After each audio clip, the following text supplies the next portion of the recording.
उद्धवजी, आपण थोडे उशीर आला, पण एक अतिशय उत्तम भाषण मी आजपर्यंत कधी ऐकलं नव्हतं. एवढं सुंदर भाषण आदित्यजींचं मी आज ऐकलं. या मुंबईची नस काय आहे, मुंबईला काय हवं आहे आणि मुंबईला काय आपण देणार आहे, हे ज्या नेत्याला ओळ आणि ओळ, कोपरा आणि कोपरा माहीत आहे, असे आदित्य ठाकरे मी मगाशी बघितले. उद्धवजी, महाराष्ट्राची जबाबदारी तुमच्यावर आहे, पण आता मुंबईची जबाबदारी आदित्यंच्यावर सोडून आपण मोकळे व्हायला हरकत नाही.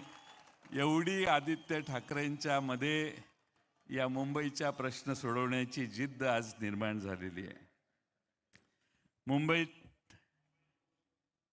स्वर्गीय आदरणीय बाळासाहेब ठाकरे साहेबांनी शब्द दिला आणि त्या शब्दामुळं ही मुंबई मराठी माणसांची आहे, मराठी वासियांची आहे, ही भावना पूर्ण देशभर पसरली.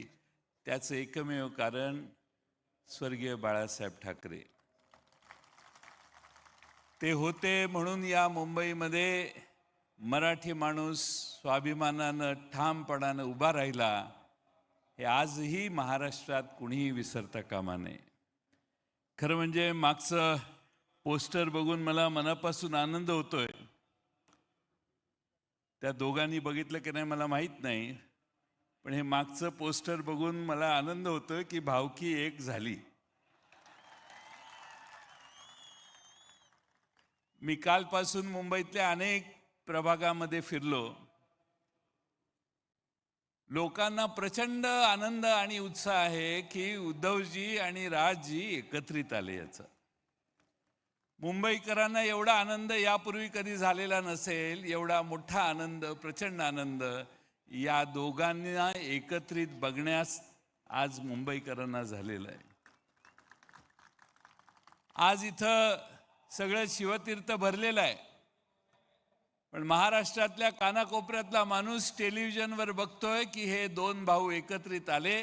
त्याचा मुंबईत आणि महाराष्ट्राच्या राजकारणावर काय परिणाम होणार. आणि म्हणून तुम्ही दोघं आलात, एकत्रित आलात, याचं पहिल्यांदा शरद पवार साहेबांच्या वतीनं मी आपल्या दोघांचं मनपूर्वक अभिनंदन करतो.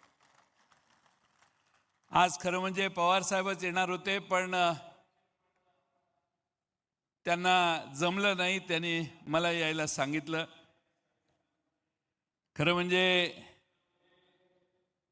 इथं बोलत असताना नेहमी हिंदू हृदय सम्राट बाळासाहेब ठाकरेंचं भाषण आम्ही टेलिव्हिजनवर बघायचो. तेच मैदान आहे, तीच शिवसेना आहे, मात्र शत्रू वेगळा आहे. काही गद्दार आहेत, तर काही दिल्लीतील सत्तेचे गुलाम आहेत. आणि मला खात्री आहे की मुंबईकर या सगळ्यांना खड्यासारखं बाजूला ठेवल्याशिवाय राहणार नाही. खरं म्हणजे फार वर्षापूर्वी 19 जून 1966 याच शिवतीर्थावर शिवसेनेची स्थापना झाली. त्यावेळी इथल्या एका कट्ट्यावर माझे नेते आदरणीय शरद पवार साहेब यांनी त्यांची पहिली सभा कट्ट्यावर बसून भाषण त्यांचं ऐकलेलं होतं. दोघांचे संबंध अतिशय जिव्हाळ्याचे, कायमचे राहिले. वेगवेगळ्या पक्षात जरी असले तरी मुंबईकरांच्या हितासाठी, मराठी माणसाच्या हितासाठी बाळासाहेब ठाकरे साहेबांचं नेतृत्व आवश्यक आहे, ही भावना महाराष्ट्रामध्ये पवार साहेबांनी कायम बाळगली. हे या ठिकाणी मुद्दामून नम्रपणाने मी नमूद करेन.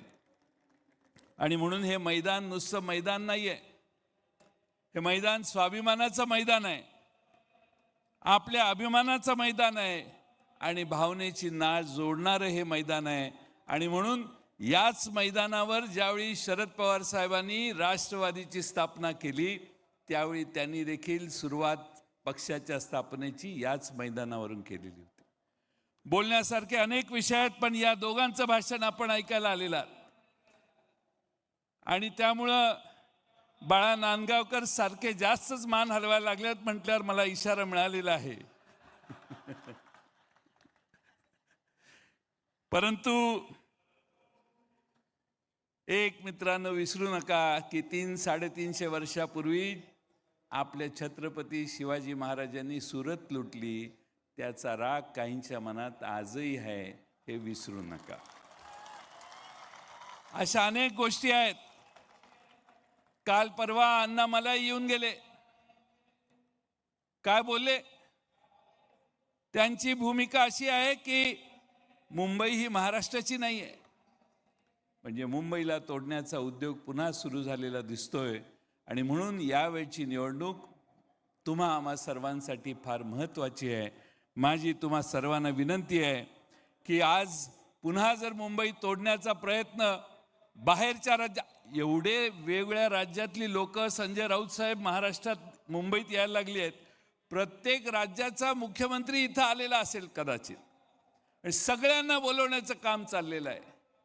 पण उद्धवजी, मी तुमचं राजजी तुमचं अभिनंदन करेन. तुम्ही तुमच्या जीवावर ही निवडणूक लढवताय, राष्ट्रवादीची तुम्हाला साथ आहे. आणि म्हणून तुम्हाला महाराष्ट्रात मुंबईच्या सामान्य माणसाला विश्वासात घेऊन ही निवडणूक लढवल्यामुळं तुम्हाला यश मिळेल, यात माझ्या मनात काही शंका नाही. मी जास्त वेळ न बोलता एवढीच विनंती आपणा सर्वांना करेन की आज आपले अनेक प्रश्न आहेत, सगळ्या मुद्द्यांचा परामर्श मगाशी आदित्यजींनी घेतलेला आहे. पण जेव्हा मुंबईतल्या माणसाला मुंबईचं घर नाकारलं, या भूमिपुत्राला घर नाकारलं, तर ठाकरेंची आठवण येते. कंपनीत एखाद्या मुंबईकराला भूमिपुत्राला नाकारली प्रवेश किंवा नोकरी, तर ठाकरेंची आठवण येते. मालकाने गैरवर्तन केलं मुंबईकरांच्याशी, तर त्यांना ठाकरेंची आठवण येते.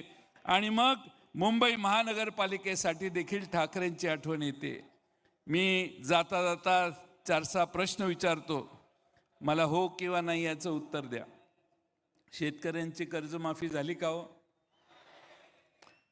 लाडक्या बहिणीचे 1500चे 2100 रुपये झाले का हो? कंत्राटदारांची थकीत बिलं मिळाली का हो?